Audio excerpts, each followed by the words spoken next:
رب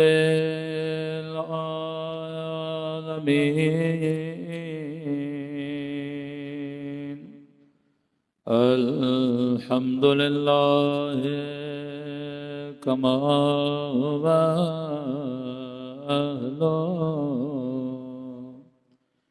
الصلاة والسلام على سيد المرسلين وخاتم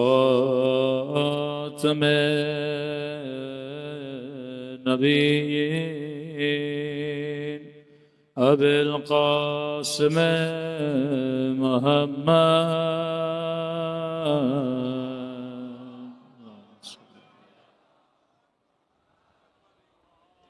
وعلى آله الطيبين الطاهرين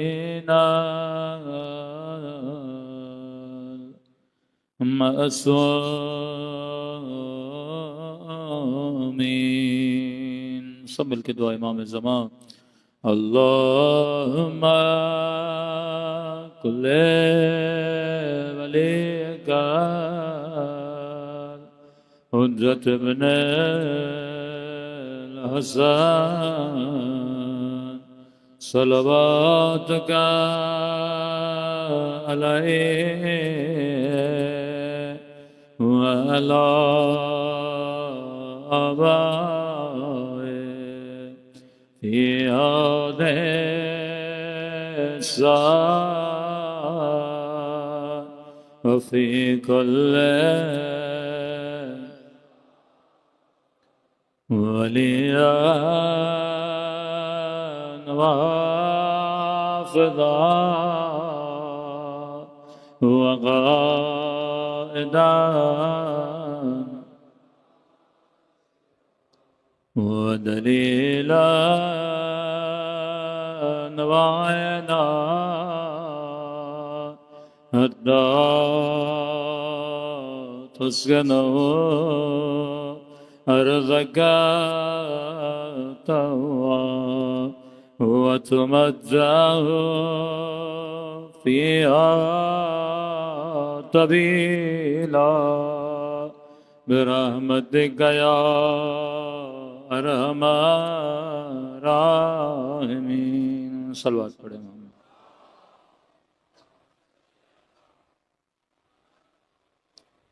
بسم اللہ الرحمن الرحیم. رب اشرح لی صدری ویسر لی امری واحلل عقدۃ من لسانی یفقهوا قولی. اما بعد فقد قال رسولنا الکریم یوم ندعو کل اناس بامامہم. صلوات پڑھے محمد و آل محمد.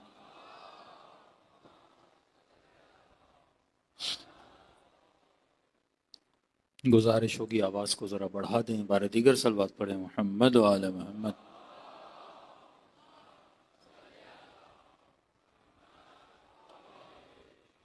دعا ہے پروردگار عالم ہم سب کی عبادتوں کو اپنی بارگاہ عالی میں قبول فرمائے اور جو مقصد زندگی لے کر اس فرش عزا پر آئے خدا اس مقصد میں بھی ہم سب کو کامیابیاں کامرانیاں نصیب فرمائے.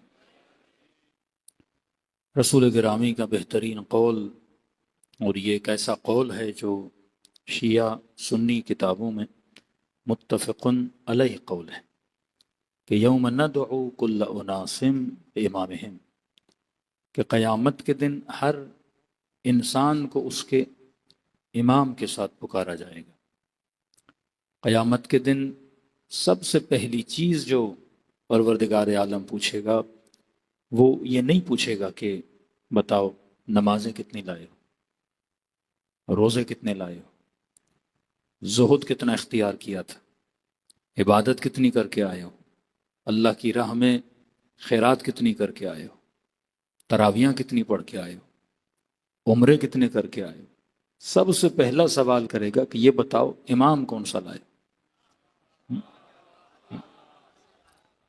اگر امام حق کا تھا تو پھر کہے گا نماز بھی دو، روزہ بھی دو، حج بھی دو، لیکن اگر امام حق کا نہیں تو نہ نماز کا پوچھے گا نہ روزے کا پوچھے گا، کأنہو تو نے کوئی نماز پڑھی ہی نہیں ہے، کأنہو تم نے کوئی روزہ رکھا ہی نہیں ہے۔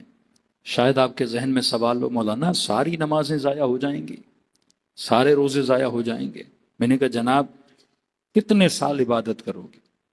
بہت زیادہ عابد بن جاؤ تو 80 سال عبادت کرو، 90 سال عبادت کرو، لیکن شیطان نے 4000 سال عبادتیں کی۔ آج کسی مفتی سے پوچھو نا کافر کون ہے تو فوراً کہتے ہیں کافر وہ ہے جو اللہ کا انکار کرے، کافر وہ ہے جو قیامت کا انکار کرے۔ خدا کہتا نہیں، اللہ کی نظر میں کافر وہ ہے جس نے اللہ کا اقرار بھی کیا ہو، قیامت کا اقرار بھی کیا ہو، لیکن اللہ کے بنائے ہوئے کا انکار کیا ہو، تو خدا کہتا ہے وہ کافر ہے۔ ساری نمازیں شیطان کی منہ پہ ماری گئیں۔ مسئلہ شیطان کی تقوی کا نہیں تھا، مسئلہ شیطان کے عابد نہ ہونے کا نہیں تھا۔ کبھی یہ مسئلہ رہا ہی نہیں کہ شیطان نمازی نہیں تھا، شیطان روزے دار نہیں تھا۔ کہ آج بعض مفتی یہ ثابت کرنے پہ لگے ہوئے ہیں کہ نہیں، یہ شیعہ جو کہتے ہیں یزید فاسق تھا، یزید فاجر تھا، کہتے ہیں نہیں یزید نماز پڑھتا تھا، یزید روزے رکھتا تھا۔ میں نے کہا بالفرض اگر نمازی تھا بھی تو شیطان سے بڑا تو نمازی نہیں تھا نا۔ ہم شیعہ اس پہ زور دیتے ہی نہیں کہ یزید نماز نہیں پڑھتا تھا یا یزید روزہ نہیں رکھتا تھا۔ مجھ پر تو بعض لوگوں نے تنقید کی، مولانا آپ شمر کی نمازوں کی باتیں کرتے ہیں، آپ ابن سعد کی عبادتوں کی باتیں کرتے ہیں۔ میں نے کہاں کرتا ہوں، کیونکہ کربلا کا مسئلہ نماز تو تھا ہی نہیں، کربلا کا مسئلہ روزہ تو تھا ہی نہیں۔ مولا اس لیے تو کربلا نہیں گئے کہ مثلاً کہ ابن سعد تو نماز نہیں پڑھتا تو روزہ نہیں رکھتا، یا امام حسین کے زمانے میں نماز پڑھی نہیں جاتی تھی یا روزہ رکھا نہیں جاتا تھا۔ حسین حج کو چھوڑ کے کربلا جا رہے ہیں، اس کا مطلب جو معاشرہ تھا وہ حاجیوں کا معاشرہ تھا، جو معاشرہ تھا وہ نمازیوں کا معاشرہ تھا، جو معاشرہ تھا وہ عابدوں کا معاشرہ تھا۔ کبھی یہ ایشو رہا ہی نہیں۔ قیامت کے دن بھی یہ مسئلہ نہیں ہے کہ نماز کیا ہے، پڑھی کہ نہیں، روزہ رکھا کہ نہیں، عبادت کی کہ نہیں۔ پہلا سوال یہ کیا جائے گا کہ امام کون سا ہے تمہارا؟ ابن سعد نمازی ہے پر اس کا امام یزید ہے، شمر حاجی ہے پر امام اس کا یزید ہے۔ جنگ صفین کا مسئلہ یہی ہے، جنگ جمل والوں کا مسئلہ یہی۔ اللہ کہتا اگر امام صحیح ہے تو نماز قبول کروں گا، اگر امام صحیح ہے تو روزہ قبول کروں گا، اگر امام غلط ہے تو نماز بھی منہ پہ ماروں گا، عبادتیں بھی منہ پہ ماروں گا۔ کیوں فرمایا کہ اگر احد کے پہاڑ جتنا سونا اللہ کی راہ میں خیرات کر دے، صبح سے شام تک صوم و صلات میں مبتلا ہو، خیر و خیرات کرتا رہے، لیکن فرمایا علی اگر تیری محبت دل میں نہیں سیدھا جہنم میں جائے گا۔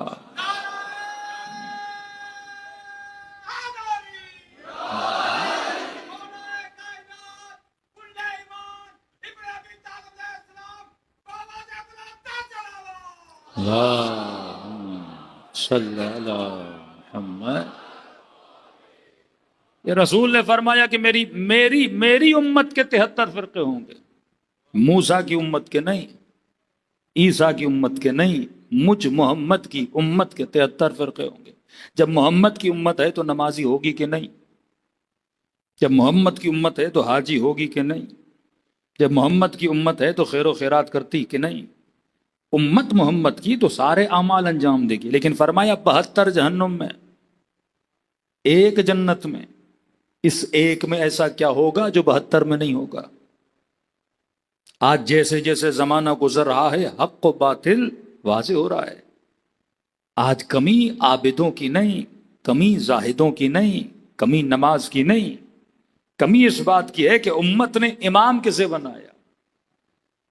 اگر امام صحیح ہے تو نماز قبول ہے، اگر امام غلط ہے تو نماز غلط ہے۔ آسان مثال دے کے سمجھاؤں، 2 مجلسوں میں دے چکا ہوں، یہ تیسری جگہ ہے۔ مثال کے طور پہ اعلان ہو کہ کراچی میں یزید آیا ہے، اب تعجب نہیں کریں، یزید آتے ہیں یہاں، آتے ہیں، اسلام آباد بھی آتے ہیں، گھوم کے جاتے ہیں۔ وہ فرق یہ ہے 1400 سال پہلے والا اور آج والا۔ صفات ایک ہی ہیں۔ مثلا اعلان ہو 1400 سال پہلے والا یزید کراچی میں آیا ہے، اور کوئی مفتی صاحب لاؤڈ پہ اعلان کریں کہ بھائی اگر جس نے نماز پڑھنی ہے یزید کے پیچھے آ کے نماز پڑھ لیں، تو آپ تو یقیناً نہیں جائیں گے، لعنت کرنے تو ضرور جائیں گے۔ لیکن ہیں اسی کراچی میں ایسے ایکسٹریم لیول کے عاشقان صحابہ جو کہیں کہ بھائی ہم نے صحابہ کو نہیں دیکھا، عشق بڑا تھا کہ نبی کے صحابہ کے چہرے کی زیارت ہو جائے۔ اب صحابی نہیں دیکھا تو چلو صحابی کا بیٹا آیا ہے، صحابی کی گود میں پلا ہوگا، مسلمانوں کے خالو کا بیٹا، کاتب وحی کا بیٹا، کبھی اس نے اپنے سینے پہ سلایا ہوگا، کبھی چمیاں دی ہوں گی یزید کو۔ وہ چہرہ جس کے گالوں پہ صحابی چمیاں دے، قدر تو ہے مسلمانوں کی نگاہ میں نا۔ یہ ایک ایسا خاص طبقہ جو جمع ہو بھی جائے گا، اس کہے گا بھائی یزید نماز پڑھا رہا ہے اور دیکھو ہم یزید کے پیچھے نماز پڑھنے جا رہے ہیں۔ آپ بھی جاؤ گے بڑے شوق سے دیکھنے کے لیے کہ دیکھیں تو صحیح یزید نماز کیسی پڑھاتا ہے، اور دیکھنے والے دیکھیں کہیں اب یزید عرب تو تھا نا، نماز پڑھائے، اور دیکھنے والے کہیں کہ بھائی کیا نماز پڑھائے۔ ایسی فصیح اس نے قرآن کی صورت پڑھی، لمبے لمبے رکوع، لمبے لمبے سجدے، اور یہ عاشق جو اس کے پیچھے کھڑے تھے، عاشق یاد رکھو ویسے بھی اندھا ہوتا ہے، پتہ نہیں لگتا کہ میں کیا کر رہا ہوں۔ اور یاد گزشتہ میں جب نماز پڑھیں تو یہ رقت بھی بڑی ہو، گریہ بھی بڑا ہو، اور پوچھنے والوں سے پوچھے، واقعاً پوچھنے والے کہیں بھائی نماز بڑی زبردست پڑھائی، ایسا گریہ تھا، ایسا خضوع تھا، ایسا خشوع تھا، آنکھوں سے آنسو تھے کہ 1400 سال کے بعد صحابی تو نہیں، صحابی کا بیٹا تو آیا، اس کے پیچھے ہمیں نماز کا شرف نصیب ہوا۔ تو سوال یہ ہے، یہ خضوع اور خشوع جب رب کی دربار میں بھیجا جائے گا، اللہ کہے گا خضوع اور خشوع کو چھوڑ، پہلے یہ بتا تیرا پیش امام کون تھا۔ اللہ عبادتوں کو نہیں دیکھتا، اللہ امام کو دیکھتا ہے۔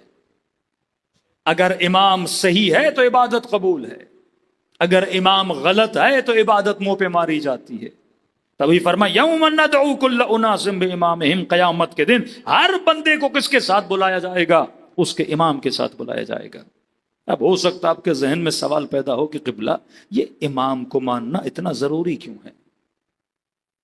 بالفرض میں نہیں مانتا، معاشرے کی اکثریت ہے جو امیر المومنین کو اپنا امام نہیں مانتی، تو ان کے اندر کس چیز کی کمی ہے؟ نماز تو پڑھ رہے ہیں، روزہ تو رکھ رہے ہیں، بالفرض اگر شمر امام حسین کو نہیں مانتا تو شمر کے اندر کمی کیا ہے؟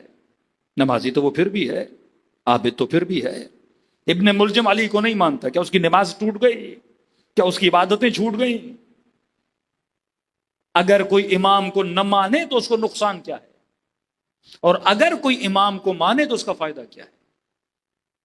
کیونکہ امام کو بغیر مانے بھی آپ نمازی رہ سکتے ہو، امام کو بغیر مانے بھی آپ روزے دار رہ سکتے ہو، امام کو بغیر مانے بھی آپ حاجی رہ سکتے ہو۔ تو پھر سوال ہے کہ امام کو ماننے کا فائدہ کیا ہے؟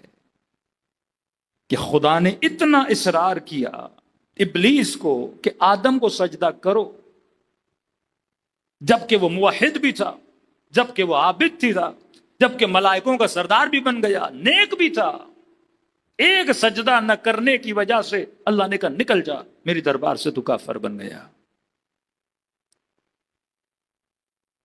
حضرت موسیٰ نے بڑی کوشش کی اللہ اور ابلیس کے درمیان صلح کروائے۔ میرے 5ویں امام فرماتے ہیں اللہ سے بات کی، پروردگارہ میں اس بدبخت کو سمجھاتا ہوں شاید سدھر جائے۔ اللہ نے کہا بات کر، بات کی، ابلیس نے کہا خدا نہیں بخشے گا۔ حضرت موسیٰ نے کہا میں بات کرتا ہوں۔ پروردگار عالم نے کہا ابلیس کو کہو اس کے گناہ میری رحمت سے بڑے نہیں، میں بخشنے پہ آؤں تو تجھے بھی بخش دوں۔ شیطان خوش ہوا کہ میں معافی کے لیے تیار ہوں۔ اللہ نے کہا بس ایک شرط ہے، اگر مان لے تو میں خدا بخشنے کے لیے تیار ہوں۔ کہ خدا کیا شرط ہے؟ کہ اسے کہو آدم کی قبر پہ جا کے ایک سجدہ کر لے۔ اب سننے والوں کو لگے گا یہ کوئی ضد چل رہی اللہ اور شیطان کی، اور کہا کہ آدم کو جا کے سجدہ کر۔ کہ جب آدم زندہ تھا تب سجدہ نہیں کیا، آج دنیا سے چلا گیا اس کی قبر پہ جا کے سجدہ کروں؟ کہ میں سجدہ نہیں کروں گا۔ اللہ نے کہا سجدہ نہیں کرو گے تو میں خدا بھی تجھے نہیں بخشوں گا۔ تو خدا سے سوال تو بنتا ہے، پروردگار ایک بندہ توبہ کے لیے راضی ہے، معافی مانگنے کے لیے راضی ہے، نبیوں کا کام آسان ہو جائے گا، توبہ کر رہا ہے، توبہ کو قبول کر رہا ہے، یہ کیسی شرط ہے کہ آدم کی قبر پہ سجدہ کرو؟ اللہ کی آواز آئے گی، مجھے ماننا کافی نہیں جب تک میرے بنائے ہوئے کو نہیں مانتا۔ اب سوال یہ ہے، بنائے ہوئے کو ماننا اتنا ضروری کیوں ہے؟ شاید آپ کے بچے سے پوچھے کہ بابا ہمارے اندر ایسی چیز کیا ہے جو ہمارے مخالفوں کے اندر نہیں ہے، ہم علی والوں کے پاس ایسا کیا ہے جو ان کے پاس نہیں ہے؟ آج فرق شیعہ اور فرق سنی یہ نہیں کہ شیعہ ہاتھ کھول کے نماز پڑھتا ہے، وہ ہاتھ باندھ کے نماز پڑھتا ہے، فقہی فرق کوئی معنی نہیں رکھتا، فقہی اختلاف تو ہمارے ساتھ مجتہدوں میں بھی پایا جاتا ہے۔ آج مسئلہ یہ نہیں کہ وہ 10 منٹ پہلے روزہ کھولتے ہیں، آپ 10 منٹ بعد روزہ کھولتے ہو، ان چیزوں کی وجہ سے جنت اور جہنم کا فیصلہ خدا نہیں کرتا۔ آج سب سے بڑا فرق یہ ہے کہ تو علی کا ماننے والا ہے، وہ اہل بیت کا ماننے والا ہے، وہ امام کو امام نہیں مانتے۔ لیکن اب سوال یہ ہے کہ امام کو ماننے کا فائدہ مجھے کیا ہو رہا ہے؟ وہ فائدہ آج تم دیکھ رہے ہو لیکن شاید محسوس نہیں کر رہے۔ جو امام کو نہیں مانتے وہ وقت کے یزید کے سامنے جھکے رہتے ہیں، جو امام کو مانتے ہیں وہ یک یزید کے سامنے کھڑے رہتے ہیں۔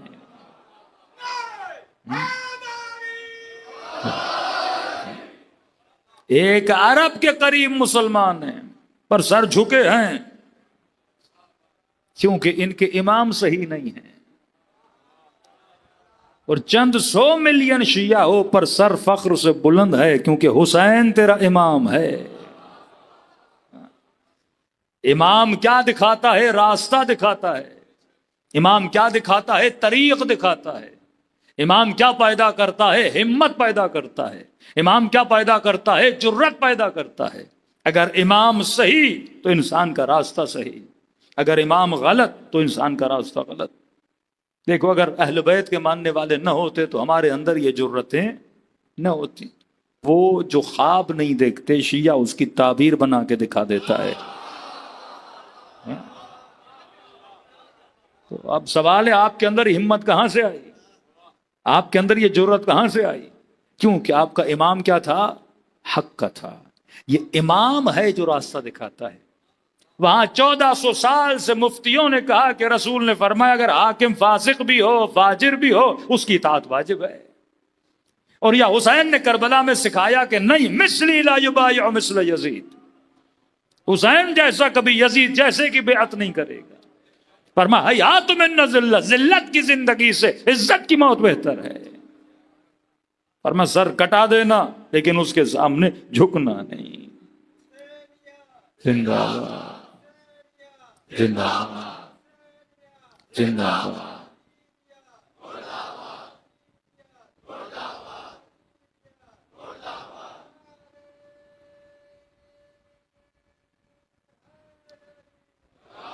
دیکھو صحیح اور غلط کا فرق، کہنا جب انسان حلال کماتا ہے تو برکت ہوتی ہے، حرام کماتا ہے تو بے برکتی ہوتی ہے۔ جب حق کا امام ہو تو برکت ہوتی ہے، جب باطل کا امام ہو تو بے برکتی ہوتی ہے۔ آپ تعداد میں کم ہو لیکن اکثریت پہ بھاری ہو، 40 ملک ایک طرف، کیونکہ امام جب صحیح ہو تو انسان کی راہ میں خدا کیا عطا کرتا ہے؟ برکت۔ ہو سکتا ہے کئی نوجوان کئی بچے مایوس ہوں کہ قبلہ اتنی شہادتیں، اتنے بچے شہید، کیا ہوگا ہمارا؟ فوج بڑی، بے تحاشا پیسہ، اتحادی اس کے اتنے زیادہ، پورا یورپ اس کے ساتھ، اپنے مسلمان اس کے ساتھ، کیا ہوگا؟ اب یہ چیز امام حسین نے کیا کربلا میں نہیں سوچی؟ 70 ایک طرف، 30,000 کا لشکر ایک طرف، کم سے کم 30,000 کا لشکر۔ لیکن اکبر نے یہ نہیں کہا کہ بابا ہم کم ہیں، بابا وہ زیادہ ہیں۔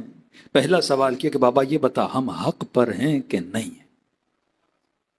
کہ میرے لال ہم حق پر ہیں۔ کہ بابا جب حق پر ہیں تو پھر خوف کیسا؟ اب سامنے 30,000 ہوں یا 30 لاکھ ہوں، کیونکہ اللہ کا وعدہ ہے وہ حق کو کیا کرتا ہے؟ بلند کرتا ہے۔ چھٹے امام کا زمانہ ایک صحابی آیا روتا ہوا مایوس، امام فرمایا بتا گھبرایا ہوا کیوں ہے؟ کہ مولا یہ کیا ہو رہا ہے؟ امام کیا ہو رہا ہے؟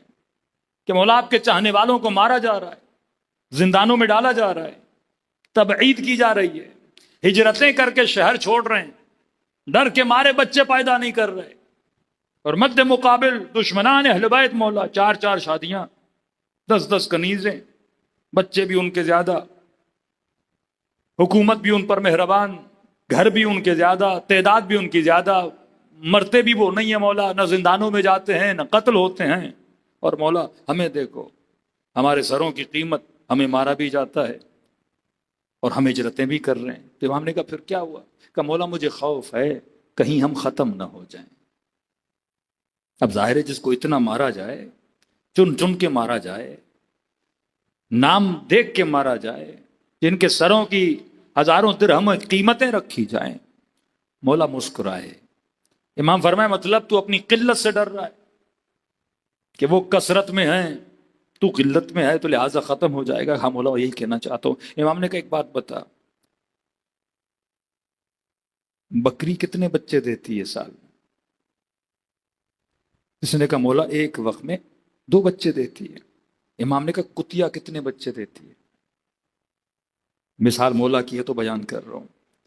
کہ مولا ایک 9 بچے، تو مطلب بچے زیادہ جنتی ہے، بکری کے بچے کم ہوتے ہیں۔ امام نے کہا یہ بتا ایک مہینے میں کتنے کتے مرتے ہیں اور ایک مہینے میں کتنے بکرے کٹتے ہیں؟ اس نے کہا مولا کتوں کو کھائے گا کون؟ کھاتے تو بکروں کو ہیں، بکریوں کو ہیں۔ تو مثلا مدینے کی آبادی 50,000، تو کم از کم مہینے میں 5,000 بکرے تو کٹتے ہوں گے نا؟ تو کہا مولا کٹتے تو یہ ہیں۔ کہ کتے؟ کا نہیں مولا، اب چائنا والے ہوتے تو کتے شاید کٹ جاتے۔ تو کہا نہیں مولا کتے تو نہیں کٹتے۔ امام نے کہا مطلب پیدا بھی زیادہ ہوتے ہیں، مرتے بھی کم ہیں۔ کتا بڑا سخت جان ہوتا ہے، پیدا بھی کم ہوتے ہیں، مرتے بھی کم ہیں۔ بکریاں پیدا بھی کم ہوتی ہیں، مرتے بھی زیادہ ہیں۔ کہا مولا یہ تو سچ ہے۔ امام نے کہا یہ بتا تو نے ایک ساتھ کبھی 400 کتوں کو دیکھا؟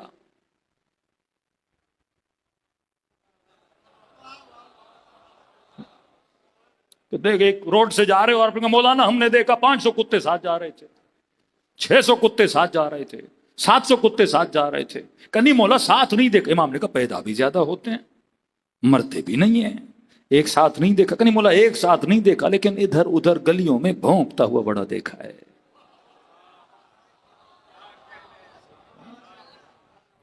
یہ اکیلے بڑے بھونکتے ہیں، کبھی 4 بھونکتے ہیں، کبھی 5 بھونکتے ہیں، کبھی 6 بھونکتے ہیں، مولا ایک ساتھ نہیں دیکھا۔ امام نے کہا وہ بکریاں جو پیدا بھی کم ہوتی ہیں، مرتی بھی زیادہ ہیں، تو نے ان کو ایک ساتھ دیکھا ہے؟ کہا مولا کبھی 2,000 بکریوں کا جھرمٹ، کبھی 500 بکریوں کا جھرمٹ، کبھی 4,000 بکریوں کا جھرمٹ۔ امام نے کہا یہی فرق ہے ہم میں اور ہمارے دشمن میں، تو حلال کا ہے وہ حرام کا ہے۔ خدا نے تیرے وجود میں برکت رکھی ہے، اس کے وجود میں برکت نہیں رکھی۔ اور کہا یہ ایک ساتھ کیوں ہوتے ہیں؟ کیونکہ ان کا چرواہا ہوتا ہے، بکریاں چرواہا رکھتی ہیں، کتوں کا کوئی چرواہا نہیں ہوتا۔ گھبرایا نہ کرو کیونکہ تمہارا امام زندہ ہے۔ جس کا امام ہوتا ہے، جس کا رہبر ہوتا ہے، جس کا لیڈر ہوتا ہے، جس سے راہ دکھانے والا ہوتا ہے، اور اگر یہ حق پر ہے تو خدا کیا عطا کرتا ہے؟ برکت عطا کرتا ہے۔ کیا مثال دی میرے مولا نے۔ دیکھو جب محرم اور ایام اعزاء کے دن آتے ہیں نا، آپ کا دشمن بھی کہتا بھائی لگتا ہے ایسے ہے پورا پاکستان شیعہ ہے، کیونکہ یہ ساتھ مل کے نکلنے کی عادت کس میں ہے؟ اہل بیت کے چاہنے والوں میں ہے، کیونکہ تو خط ولایت کا ماننے والا ہے، تو راہ ولایت کا ماننے والا ہے، تیرا امام تجھے خط دکھاتا ہے کسی کی قبر پہ ملینز میں جانے والے، لیکن ابھی جاؤ کربلا حسین کی، نجف میں دیکھو، یہ نجف سے پیدل چلتے ہیں، ملینز میں حسین کی قبر کی طرف جاتے ہیں، کیونکہ یہ حلالی ہیں، کیونکہ کوئی ان کا امام ہے، کوئی ان کو راستہ دکھانے والا ہے۔ تو فرمایا کبھی بھی اپنی قلت سے پریشان نہ ہونا، کیونکہ حق پر ہو تو خدا نے کیا عطا کی ہے؟ برکت عطا کی ہے۔ سب کچھ ان کے پاس ہے، لیکن حیدر کی جرت ان کے پاس نہیں، شجاعت علوی ان کے پاس نہیں۔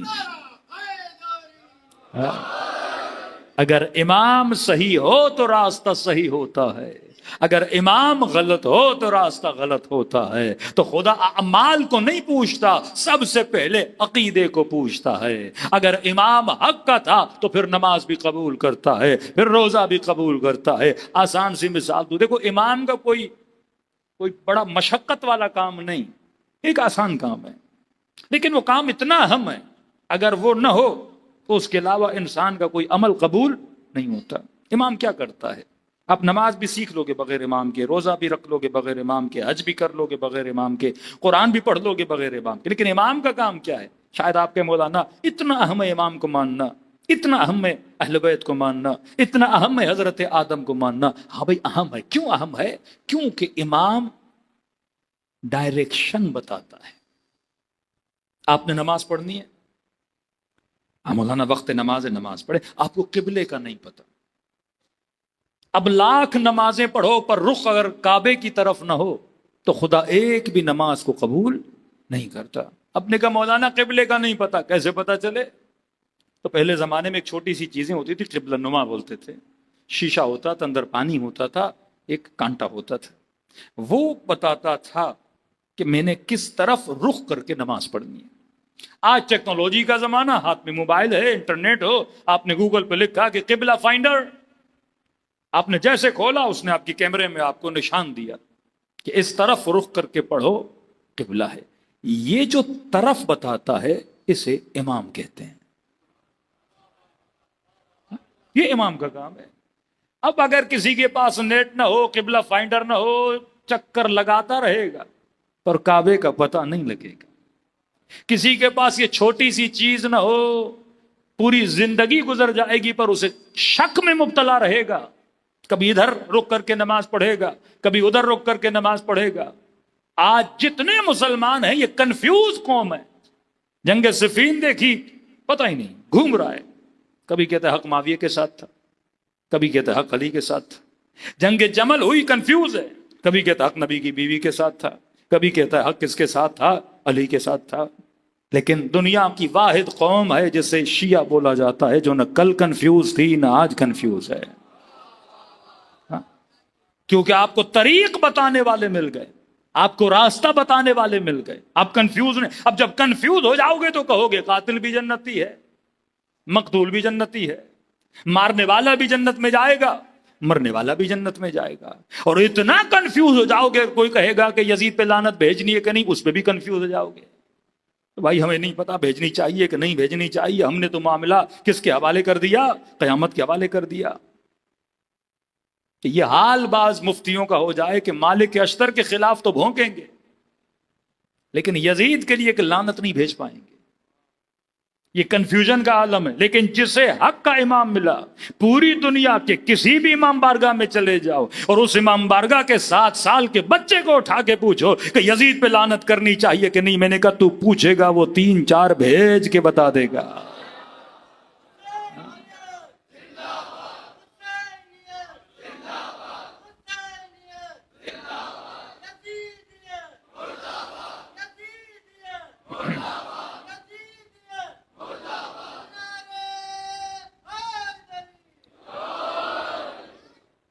یہاں بچہ کہہ رہا ہے یزیدیت مرد آباد، اور ان کا مفتی یزید پہ لعنت نہیں بھیج سکتا، یزید پہ لعنت نہیں بھیج سکتا، لیکن یہی فیصل آباد کے مفتی امریکہ جا کے ٹرمپ صاحب کے ساتھ ناشتہ ضرور کر سکتے ہیں۔ اور پوچھو کہ آپ کیوں گئے؟ کہ میں اسلام پھیلانے گیا تھا۔ وہ مجھ سے اسلام کے سوال کر رہے تھے تو میں ٹرمپ کو اسلام سمجھانے گیا تھا۔ ارے جس کے پیٹ میں ٹرمپ کا کھانا جائے تبھی ہم کہتے ہیں تھوڑا نیاز کھا لیا کرو، تھوڑی سی غیرت آ جائے گی، تھوڑا یزید شناس بن جاؤ گے۔ تو نہ 1400 سال میں اس یزید کو پہچانا، نہ آج وقت کے یزید کو پہچانا، لیکن کل نہ حسین اس یزید کے سامنے جھکا تھا، نہ آج حسینی اس یزید کے سامنے جھک رہے ہیں۔ ہاں؟ امام حق کا ہو تو بندے کی زندگی حق والی گزرتی ہے۔ شیعہ کنفیوز نہیں، پوری امت کنفیوز ہے، اور اتنی کنفیوز ہے کہ شہباز شریف جا کے ٹرمپ کے قصیدے پڑھ رہا ہے۔ یہ کنفیوژن ہے کہ انسان کو پتا نہ ہو کہ مجھے اس کی تعریف بھی کرنی چاہیے کہ نہیں، جس کی تعریف خود انگریز نہیں کر رہے، جس کی تعریف گھر میں اس کی بیوی نہیں کر رہی، لیکن آپ کے وزیر اعظم صاحب ایسے قصیدے پڑھے، ایسے قصیدے پڑھے کہ پیچھے اٹلی کی وزیر اعظم پریشان، وہ شوق میں چلی گئی کہ یہ سچ مچ اس کی تعریف کر رہا ہے یا اپنے ملک کے علامہ اقبال کی تعریف کر رہا ہے۔ اتنی تعریف، کنفیوز ہے۔ کنفیوز یہ آج سے نہیں، یہ 1400 سال سے کنفیوز ہے کہ قاتل بھی جنتی، مقتول بھی جنتی۔ تعجب میرا تب بڑھا جب یہی ٹرمپ کی تعریفیں کرنے کے بعد پھر ایران گئے، رہبر معظم کا جنازہ سامنے، میسنی شکل بنا کر سید علی خامنی کے جنازے کے سامنے کھڑے، اور وہاں پھر اظہار تعزیت، اظہار غم کہ ہمیں بڑا افسوس ہے، اتنی بڑی روحانی شخصیت شہید کر دی گئی، مسلمانوں کا روحانی لیڈر شہید کر دیا، ہم تعزیت کرنے آئے ہیں۔ قاتل کی بھی تعریف، مقتول کی بھی تعریف، قاتل کے بھی قصیدے، مقتول کے بھی قصیدے۔ ان کا قصور نہیں ہے اگر بچپن میں ان کی مائیں ان کو فرش عزا پہ لاتی۔ یا جو کہتے ہیں نا مجلس اعزا نے تمہیں کیا دیا، یہ دیا کہ ہمارے بچے ظالم کی تعریف نہیں کرتے، ہم قاتل کو قاتل کہتے ہیں، مظلوم کو مظلوم کہتے ہیں۔ یہ وہ امام حق ہے تو تجھے کیا دیتا ہے؟ ڈائریکشن دیتا ہے۔ تو شاید کوئی کہے کہ میں نے مولا علی کو مانا تو مجھے نماز مل گئی۔ ارے نماز تو ان کو ماننے سے بھی مل جاتی ہے، روزہ تو ان کے ماننے سے بھی مل جاتا ہے۔ آپ سے لمبی لمبی نمازیں پڑھتے ہیں، تراویح آپ نہیں پڑھتے، لمبی لمبی نمازیں۔ یہاں مسئلہ امت نماز نہیں تھا، روزہ نہیں تھا، حج نہیں تھا، امت کا مسئلہ یہ تھا کہ اس نے امام کیسے بنایا ہے۔ یہ امت فساد میں کیوں پڑی؟ کیونکہ رسول کے بعد انہوں نے صحیح اماموں کا انتخاب نہیں کیا، جس کے انتخاب کا نتیجہ یزید ہے، بنو امیہ ہیں، بنو عباس ہیں، جنہوں نے اسلام کے وجود کو زخمی کر دیا، اور حسین نے اپنے وجود کو زخمی کر کے اسلام کے وجود کو رونق عطا کی۔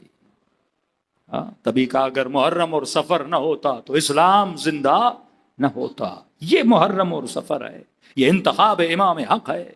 اور آسان کر کے سمجھاؤں، آسان مثالیں دیتا ہوں تاکہ بچے بھی سمجھ جائیں، اہمیت امام کو سمجھو۔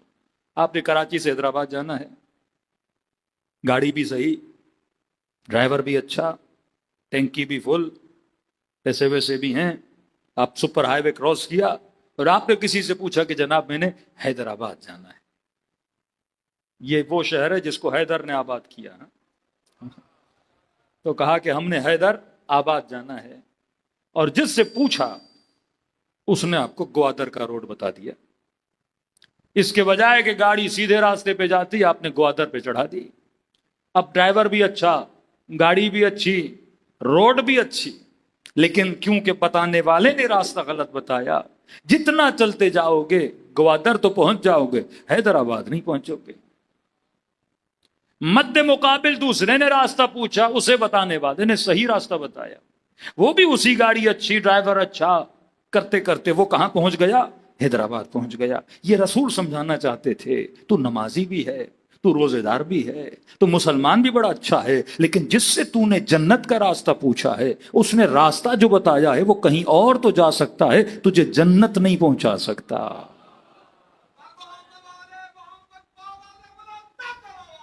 اللہم صلی اللہ۔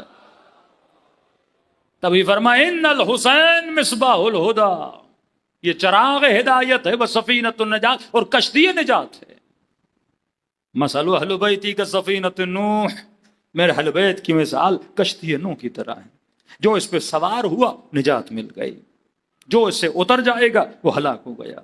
میں نے بہت سوچا اس نبی کے جملوں پہ کہ یا رسول اللہ، آپ نے یہ کیوں کہا کہ حسین کشتی نجات ہے؟ آپ نے یہ کیوں نہیں کہا حسین نجات کی سواری ہے؟ تو میں نے بڑا سوچا۔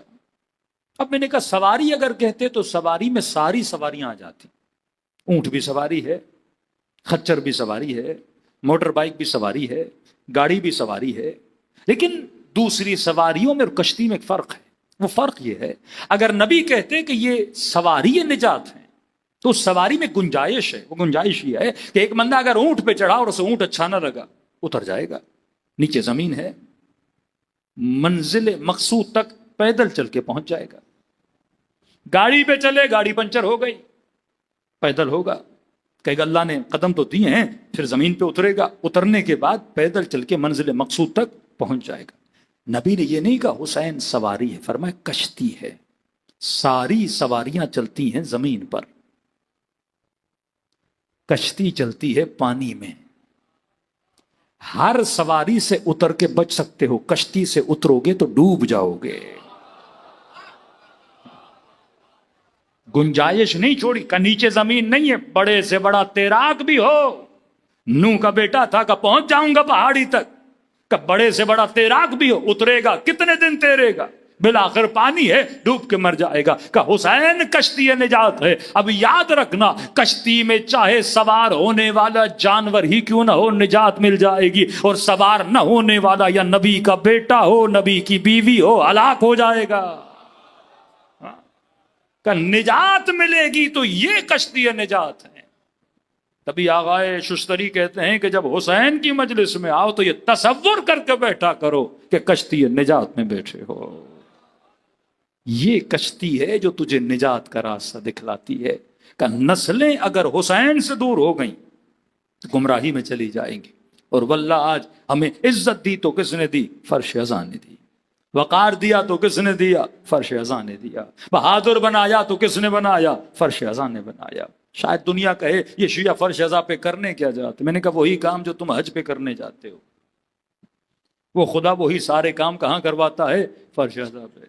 بہت ہمارے نسل جوان پریشان تھی کہ مولانا فضل الرحمان صاحب نے فرط جذبات میں کوئی لطیفہ سنا دیا مجلس امام حسین پہ، کہ کسی انگریز نے دیکھا کہ ماتم کر رہے ہیں، تو جب اسے پتا چلا کہ 1400 سال پہلے کوئی واقعہ ہوا ہے اور آج گریہ کر رہے ہیں، تو اس نے کہا اتنی دیر کے بعد ان کو یاد آیا۔ تو میں نے کہا وہاں یہ جواب بنتا تھا کہ یہ تو 1400 سال پرانا واقعہ ہے جس کو ہم ہر سال کیا کرتے ہیں؟ یاد کرتے ہیں، لیکن ہزاروں سال پہلے کا واقعہ خدا حج پہ بلوا کر ہاجرہ کی طرح دوڑیں لگواتا ہے۔ کبھی سوچا تو کرو کہ جس طرح ہاجرہ دوڑی تھی اسی طرح دوڑو، جس طرح ابراہیم چھری چلا رہے تھے بکرے کٹواتا ہے۔ کہا کہ ابراہیم نے پتھر مارے تھے شیطان کو، حالانکہ اس خوشی میں جاتا ہے کہ میں شیطان کو مار رہا ہوں، وہاں شیطان ہوتا ہی نہیں ہے۔ 3 پتھروں کی نشانیاں ہوتی ہیں، جس کو یہ کیا مارتا ہے؟ کنکر مارتا ہے۔ آئیڈیالوجی ہے، بڑے بڑے شیطان جاتے ہیں وہاں شیطان کو پتھر مارنے۔ جب آئیڈیالوجی نہ ہو تو وسیم اکرم کی طرح پھر مارنا شروع ہو جاتے ہیں۔ کیوں خدا وہی کروا رہا ہے جو ابراہیم نے کیا؟ اے خدا، ہزاروں سال پہلے کوئی بی بی تھی، نام تھا ہاجرہ، کہ اسی کی طرح دوڑے لگواؤں گا۔ صحیح، صفا مروہ، صفا مروہ، بیچ میں سبز بتیاں لگا دی کہ یہاں تیز دوڑ، کیونکہ ہاجرہ تیز دوڑی تھی۔ دوڑے گا تو تجھے پتہ لگے گا نا کہ ہاجرہ کی دوڑ تھی کیا۔ ہزاروں سال پرانا واقعہ خدا کیوں یاد کروا رہا ہے؟ کیا یہ بدنیتی ہے کہ مسلمان ہزاروں سال کا واقعہ ہر سال خدا واجب ہے؟ صحیح صفا نہ کرو تو حج پورا نہیں ہوتا، رمی جمرات نہ کرو تو حج پورا نہیں ہوتا۔ سوال ہے کیوں یاد کروا رہا ہے؟ کیونکہ خدا کو تھا اگر دوڑیں نہیں لگواؤں گا یہ ہاجرہ بھول جائے گا، ابراہیم کو بھول جائے گا۔ صرف قصے کہانیاں سنانے سے نسلوں کو یاد نہیں رہتا، جب تک پریکٹیکل نہ کرے۔ حاجی ایک بار حج کر کے آئے، جب تک زندہ ہو اسے دوڑ یاد رہتی ہے، اسے وہ کنکریاں مارنا یاد رہتا ہے کہ میں نے اتنے پتھر مارے تھے۔ اب اگر شیطان کو مارنا ہوتا تو اینٹ مارتے نا، لیکن اللہ نے کہا نہیں، چھوٹی کنکر اٹھاؤ۔ اللہ کو پتا یہ اینٹ کہیں مسلمان کو نہ لگ جائے اور قتل مسلم نہ ہو جائے، کبھی کا چھوٹے مارو تاکہ کسی کو لگے بھی تو کوئی بڑا انجری وہاں پہ نہ ہو۔ ایک یاد ہے، ابراہیم ہے، 3 مرتبہ ابراہیم نے مارا تھا، تم بھی مارو۔ ہاجرہ دوڑی تھی، تم بھی دوڑو۔ بیت ابراہیم، مقام ابراہیم کو جب طواف کرو تو اس کو بیچ میں لاؤ۔ تو خدا پریکٹس کرواتا ہے تاکہ تاریخ کا ایک واقعہ مسلمان کبھی بھول نہ پائے۔ اسے کہتے ہیں ارکان حج۔ حج پورا ہوتا ہے ارکان ابراہیمی سے اور ارکان ہاجرہ سے۔ اس کی یاد زندہ رہے گی تو واقعہ کبھی نہیں بھولو گے۔ اور یہاں ہے ارکان ابا عبداللہ الحسین۔ یہ ارکان اذان نہ ہوتے تو دنیا حسین کو بھول جاتی۔ ہم نے تمہاری نسلوں کو نہ حسین بھولنے دیا نہ یزید بھولنے دیا۔ یہ ارکان ازا ہے۔ اب پوچھو کہ شیعوں کو ازا سے کیا ملا؟ شیعوں کو فرش ازا نے سید علی خام نہیں دیا، شیعوں کو فرش ادا نے سید خمینی دیا۔ شیعوں کو کیوں آج امت میں بہادر رہبر و لیڈر نہیں، اور کیوں اس نسل تشیع اور نسل علی بن ابی طالب میں بہادر پائے جاتے ہیں؟ کیونکہ ہم نے ارکان کو زندہ رکھا۔ اگر فرش ازا نہ ہوتا تو یہ نسلیں بہادر نہ ہوتی۔ اگر ہم بھی صرف اپنی نسلوں کو قصے سناتے تو ہماری نسلوں میں بہادر نہ ہوتے۔ دیکھو، مسلمان نے اپنے بچوں کو اتنی علی کی بہادری نہیں سنائی جتنا خالد بن ولید کی سنا دی۔ یہ میری بڑی بڑی بحثیں ہوئی ہیں بعض مسلمانوں سے، تو خالد بڑا بہادر تھا۔ کہ امیر المومنین پتہ ہی نہیں اسے، امیر المومنین کی بہادری، شیر خدا کی بہادری، نہ خیبر کا پتہ ہے، نہ خندق کا پتہ ہے، نہ ٹوٹی ہوئی تلوار کا واقعہ پتا ہے، نہ شب ہجرت پتا ہے، بس خالد بن ولید کی بہادری۔ تو میں بڑا فراغ دل آدمی ہوں، میں کہتا ہوں اچھی بات ہے اگر وہ اپنے بچوں کو کوئی پازیٹو چیز سنا رہے ہیں، سچ ہے جھوٹ میں نہیں جاتے ہم، تو پازیٹیوٹی کو ہم پروموٹ کرتے ہیں۔ اگر آپ کسی کنجوس کو سخی بھی کہو گے تو ہمیں منظور ہے، تو کم از کم سخاوت تو پروموٹ ہو رہی ہے نا۔ تو کبھی کہا خالد بڑا بہادر تھا، اتنی فتوحات خالد بن ولید کی کہ عمر نے کہا اگر خالد زندہ ہوتا میں اپنے بعد خالد کو خلیفۃ المسلمین بناتا۔ حضرت عمر کے فضائل پڑھے جاتے ہیں، بڑے بہادر تھے عمر، ایران فتح کیا، روم فتح کیا۔ میں کہتا ہوں ٹھیک ہے بھائی، اچھی بات ہے، آپ اپنے بزرگوں کے فضائل ہم بھی پڑھتے ہیں، ہم امیر المومنین کی بہادری کے قصے سناتے ہیں، آپ حضرت عمر کے قصے سناؤ، خالد بن ولید کے قصے سناؤ، لیکن صرف قصے تو نہیں سناؤ۔ اگر عمر بہادر تھے تو تم بھی عمر کی طرح بہادر بن کے کوئی ٹرمپ کے مقابلے میں بھی کھڑے ہو جاؤ، کوئی نتن یاہو کے مقابلے میں کھڑا ہو جائے۔ صرف یہ کیوں سناتے ہو کہ خالد بہادر تھا؟ تم میں سے کوئی خالد بنے، کوئی ٹرمپ کے سامنے زبان تو کھلے۔ صرف قصے سنانے سے قوم بہادر نہیں بنتی۔ ہم نے بھی خیبر سنائی، آپ نے بھی بہادری سنائی، لیکن فرق یہ تھا کہ ہم نے صرف خیبر نہیں سنائی، ہم نے خیبر شکن بنا کے دشمن کو مارا بھی۔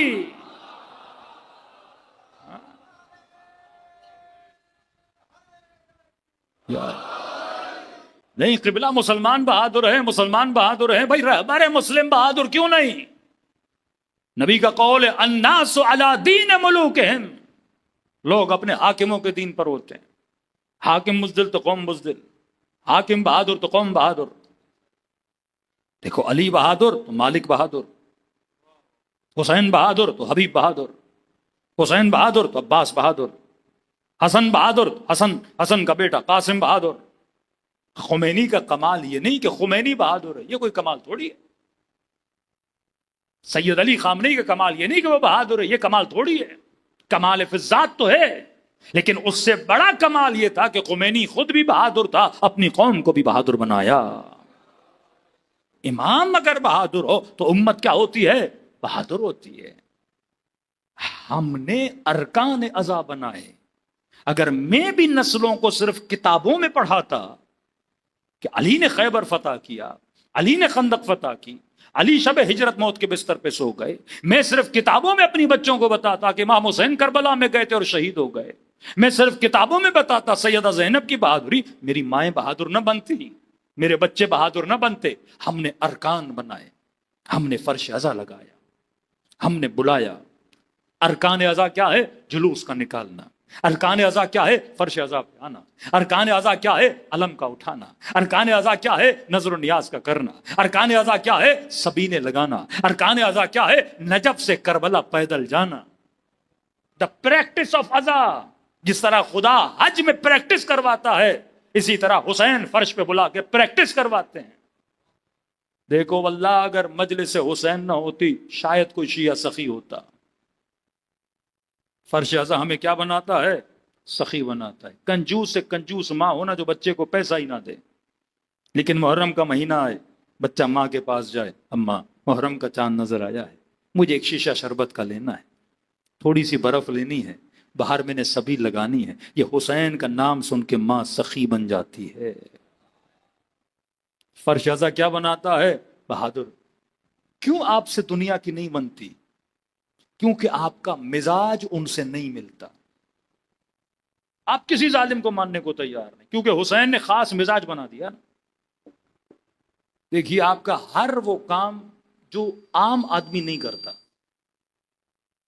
مثال کے طور پہ شیعہ آگ کا ماتم کرتے تھے، دنیا آگ سے ڈرتی ہے، یہ آگ پہ چلتے ہیں۔ زنجیر زنی، قمع زنی، بعض وجوہات کی وجہ سے مراجع نے منع کیا، لیکن صدیوں یہ کام شیعہ کرتے تھے۔ اب ایک ایسا کام جس سے دنیا ڈرتی ہے، کسی کے ہاتھ میں زنجیر بھی دو اس کے ہاتھ کانپیں گے، لیکن یہ خود کو مارتا ہے۔ اس کے وجود میں، اس کے ایکشن میں یہ ہر وہ کام کرتا ہے جس میں خوف نہیں ہے۔ خوف کو مٹانا، ڈر کو مٹانا۔ 14 سال کا بچہ ڈر ہی نہیں ہے، آگ پہ چل رہا ہے، کبھی خونی ماتم کرتا ہے، کبھی پوری پوری رات اپنے سینے پہ ماتم کرتا ہے۔ دنیا گرمی سے پریشان، چیزوں سے پریشان، یہ نجف سے پیدل چلتا ہے، پاؤں میں چھالے پڑ جاتے ہیں، تکلیفوں کو بدن پہ اٹھاتا ہے۔ 2003 2004 بم دھماکے ہو رہے ہیں، خوف نہیں ہے اس میں کہ یہ پچھلے پول پر ہے، 10 پول آگے بم بلاسٹ ہوا ہے۔ ایسا نہیں کہ لوگ بھاگ گئے ہوں کہ بھائی ہم مشی نہیں کرتے، پھر بھی چل رہا ہے۔ حسین نے اسے کیا بنایا؟ بہادر بنایا، ٹریننگ دی اسے فرش ازا پہ لا کے۔ عاشورہ کے جلوس میں بم دھماکہ ہوا، اس نے علم گرنے نہیں دیا۔ کہاں دیکھی آپ نے ایسی قوم؟ جنازے آتے 300 جنازے کوئٹہ میں پڑے رہتے ہیں، بیٹھے ہوئے ہیں، ایک ایک ماں 4 بچے قربان کر کے بیٹھی ہے، ایک ایک باپ جوان بیٹے کا لاشا اٹھا کے بیٹھا ہے۔ یہ فکر کس نے بنائی؟ یہ آئیڈیولوجی کس نے بنائی؟ یہ بیس کس نے بنایا؟ نہیں ہے یہ بیس دنیا میں کہیں پہ۔ اشداء علی الکفار رحماء بینہم، جب یہ کافروں کے مقابلے میں کھڑے ہوتے ہیں تو سیسا پلائی دیوار کی طرح شدید ترین ان کا برتاؤ ہوتا ہے، لیکن کہا رحماء بینہم، جب یہ آپس میں بیٹھتے ہیں تو ان سے بڑا نرم دل اور رحیم کوئی ملتا نہیں ہے۔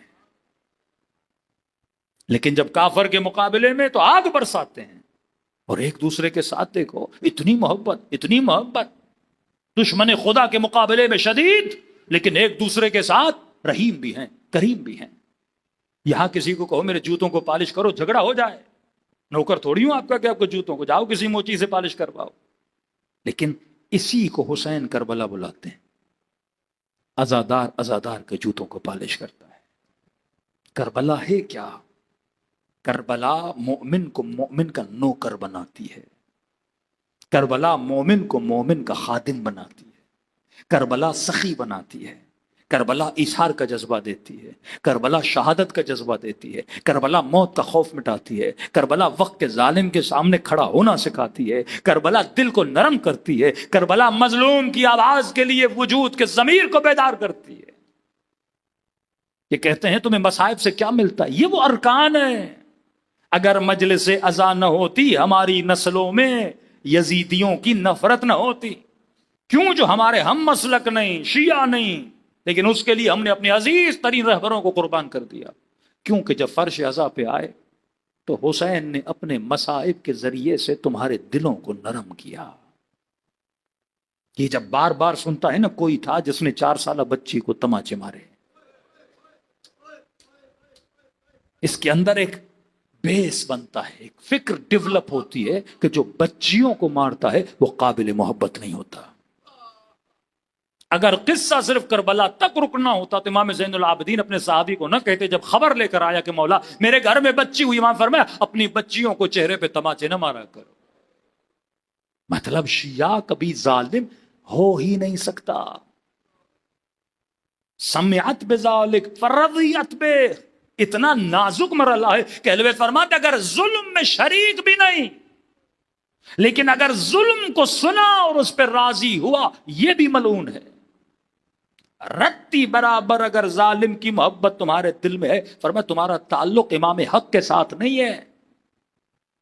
وہ ظلم کسی صحابی پر ہو، وہ ظلم کسی تابعی پر ہو، وہ ظلم کسی ہندو پر ہو، وہ ظلم کسی یہودی پر ہو، فرمایا ظلم برداشت کرنا اور ظلم کو ایکسپٹ کرنا یہ سیرت اہل بیت نہیں ہے۔ مصائب آپ کے دلوں کو نرم کرتا ہے، بچیوں کو تماچے مارنے والا کا نہیں، یہ قابل محبت نہیں۔ 6 مہینے کے بچے کے گلے میں تیر لگا، یہ ماں روتی ہے، یہ جوان روتا ہے، اتنی کشش رکھی خدا نے ذکر حسین میں، کوئی ہندو بھی سنتا ہے تو روتا ہے۔ اس کا نظریہ بنا جو بچوں کا قاتل ہے اس سے محبت نہیں کی جاتی۔ نبی کی نواسیوں کی چادروں کو چھینا گیا، اس کا نظریہ بنا جو عورتوں پہ ظلم کرتا ہے، جو خواتین پہ ہاتھ اٹھاتا ہے، جو نوامی سے لوگوں کی چادروں پر ہاتھ ڈالتا ہے، وہ کبھی قابل محبت نہیں ہو سکتا۔ یہ سنتا ہے کوئی ابن زیاد تھا جو سفرے پہ بیٹھا تھا، جو کھانا کھا رہا تھا اور اس کے سامنے کٹی ہوئی گردنیں پڑی تھیں اور معصوم بیبیاں اور بچیاں اس کے سامنے ہاتھوں میں رسیاں اور ان کو کھڑا کیا ہوا تھا اور یہ لعین لقمے پہ لقمے چبا رہا تھا۔ اس کو ذرہ برابر احساس نہیں تھا کہ میرے سامنے بھوکے اور پیاسے اور اتنے شہداء کے سر پڑے ہیں تو مجلس حسین تمہیں سکون میں بیٹھنے نہیں دیتی۔ میں کئی ایسے جوانوں کو، کئی ایسی ماؤں کو جانتا ہوں کہتے مولانا ہمیں 3 دن نیند نہیں آتی۔ ہاں دل روتا بھی ہے لیکن حسین حوصلہ بھی دیتا ہے۔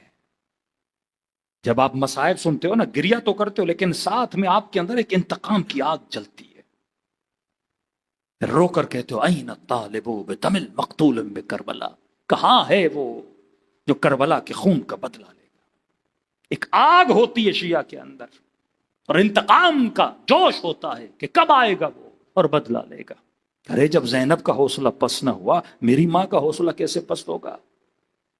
اب 6 مہینے کے بچے کا لاشا بھی ماں کی گود میں آئے گا، اس کے ذہن میں تصور علی اصغر ہے۔ اس بوڑھے باپ کے سامنے جواں بیٹے کا لاشا آئے گا، اس کے ذہن میں تصور حسین ہے کہ علی اکبر کا جنازہ بھی تو میرے مولا نے اٹھایا۔ اس کی ماں تکلیفیں اٹھائے گی، شاید در در کے دھکے کھائے، اس کے جواں مر گئے، زندانوں میں چل گئے، اس کے اپنے بچے نہیں نظر آ رہے، لیکن جب یہ دھکے کھائے گی تو اس کو ایک منظر یاد آئے گا کہ زینب کو بھی تو بازاروں میں لے جایا گیا۔ اس کی پشت اس صبر سے مضبوط ہے اور اس کو حوصلہ دیتی ہے کربلا۔ تو یہ ارکان تھے جس نے ہماری قوم کو کیا کیا؟ مضبوط کیا۔ اب ان کو کیا پتا کہ فرش عذاب کو کیا دیتا ہے۔ اور آج تو سمجھنا چاہیے کہ نماز تو آپ بھی پڑھتے تھے، نماز تو ہم بھی پڑھتے ہیں، روزہ تو آپ بھی رکھتے تھے، روزہ تو ہم بھی رکھتے ہیں، حج پہ تو آپ بھی جاتے ہو، حج پہ تو ہم بھی جاتے ہیں، لیکن یہ شجاعت کا فلسفہ یہاں کیوں ہے؟ کیونکہ فرش اذان نے نسلوں کو کیا بنا دیا؟ بہادر بنا دیا۔ تو مجلس صرف عقیدے کی یاد میں نہیں رکھی جاتی، یہ جان بوجھ کے آپ کو فرش اذان پہ بلایا جاتا ہے اور ریپیٹڈلی مصائب سنائے جاتے ہیں۔ شیعہ نسلیں ڈرپوک نہیں ہوتی، خدا حسین کے ذریعے سے ان کو کیا بناتا ہے؟ بہادر بناتا ہے۔ شیعوں کے دل کبھی پتھر نہیں ہو سکتے۔ یہ دنیا کا واحد مسلمان ہے جو سال میں اتنا روتا ہے، کوئی مسلمان نہیں روتا۔ اور قرآن کی آیت بھی وَضْحَكُوا قَلِيلًا وَابْكُوا كَثِيرًا، کم ہنسا کرو زیادہ گریا کیا کرو۔ اور کیوں نہ روئیں؟ کیونکہ رونا اعجاز الہی ہے۔ فرمایا امام حسین کے گلے پہ چھری چلانے والا تھا، اس وقت میرے مولا نے ایک جملہ فرمایا واللہ لم یسکن دمی، خدا کی قسم مجھ حسین کا خون کبھی چپ نہیں بیٹھے گا۔ امام قسم کھاتے ہیں ہر خون تھم جائے گا لیکن مجھ حسین کا خون نہیں تھمے گا. ہر امام کی شہادت کا دن آتا ہے، کسی کی قبر کی مٹی خون میں لال نہیں ہوتی. جب عبداللہ الحسین ہیں جن کے گھروں میں اصلی خاک شفا ہے، 10 محرم کو خاک شفا خون سے رنگین ہو جاتی ہے. فرمایا تب تک یہ خون تازہ رہے گا جب تک میرے بیٹے مہدی کا ظہور نہیں ہو جاتا. تو آپ وہ قوم ہیں جس کا وعدہ خدا نے دیا کہ جو امام زمانہ کی مدد کریں گی. جو آج کے ظلم کے مقابلے میں کھڑے ہیں یہی قوم کل امام زمانہ کا کیا دے گی؟ ساتھ دے گی. لیکن تب تک جب تک منسلک رہو گے فرش عزا ابا عبداللہ الحسین سے. کہا یہ نور ہیں، نور کے ساتھ ملو گے نورانی بنو گے. اللہ ولی الذین آمنوا یخرجہم من الظلمات الی النور. خدا تمہیں اندھیری وادیوں سے نکال کر نور کی وادیوں میں لائے گا. کمثل نور ہی کمشکات، اس کے نور کی مثال ایک لالٹین کی طرح ہے جس کے اندر مصباح المصباح، جس کے اندر 2 مصباح. معصوم سے پوچھا مولا یہ 2 مصباح کیا ہیں؟ فرمایا ایک مصباح سے مراد حسن ہے، دوسرے مصباح سے مراد حسین ہے. فرمایا یکاد زیتھا، یہ جو شجر ہے، یہ جو مصباح ہے نہ شرقی ہے نہ غربی ہے، نہ یہودی ہے نہ مسیحی ہے، بل شجر زیتونیہ ہے. مولا یہ زیتون کیا ہے؟ فرمایا یہاں زیتون سے مراد حسین ابن علی ہے. یکاد زیتھا، اس کا زیت کبھی بجھے گا نہیں. اللہ کے سورہ نور میں یہ ہمیشہ جلتا رہے گا، جلتا رہے گا. ایک لالٹین کا تیل ختم ہو جاتا ہے، اللہ کہتا ہے نہیں یہ نور جلتا رہے گا، اور اس نور کے جلنے کی وجہ وہ تیل ہے جس نے اس کو جلایا ہوا ہے، اور تا قیامت یہ جلتا رہے گا. اور دشمن یہ چاہتے یرید یطفئ نور اللہ، اللہ کے نور کو اپنی پھونک سے بجھانا چاہتے ہیں. واللہ متم نورہ، اور خدا اپنے نور کو تمام کرے گا. مولا سے پوچھا مولا یہ زیت کیا ہے جس سے یہ شجر، جس سے یہ نور جلتا رہے گا؟ کہ زیت سے مراد خون ابا عبداللہ الحسین. آج دنیا میں ہدایت مل رہی ہے لوگوں کو کس کے ذریعے سے؟ ابا عبداللہ الحسین کے ذریعے سے. تبھی ہے جب مولا ظہور فرمائیں گے یہ نہیں کہیں گے میں محمد کا نواسا ہوں، یہ نہیں کہیں گے میں علی کا بیٹا ہوں، یہ نہیں کہیں گے میں حسن کا لال ہوں. فرماتے اپنا تعارف کرائیں گے، یا اہل العالم انا المہدی، اے اہل عالم میں مہدی ہوں. کون مہدی؟ انا الذی، میں وہ ہوں جس کے جد کو کربلا میں پیاسا مارا گیا، میں وہ ہوں جس کے سر کو پیچھے سے کاٹا گیا، میں وہ ہوں جس کے بدن پہ گھوڑے دوڑائے گئے. قتلوت شانہ، میں وہ ہوں جس کے بدن پہ لباس نہیں تھا. کیوں تعارف کروائیں گے امام حسین سے؟ فرماتے ہیں جب ظہور ہوگا دنیا کا کوئی ایسا شخص نہیں ہوگا جو حسین کو نہ جانتا ہو.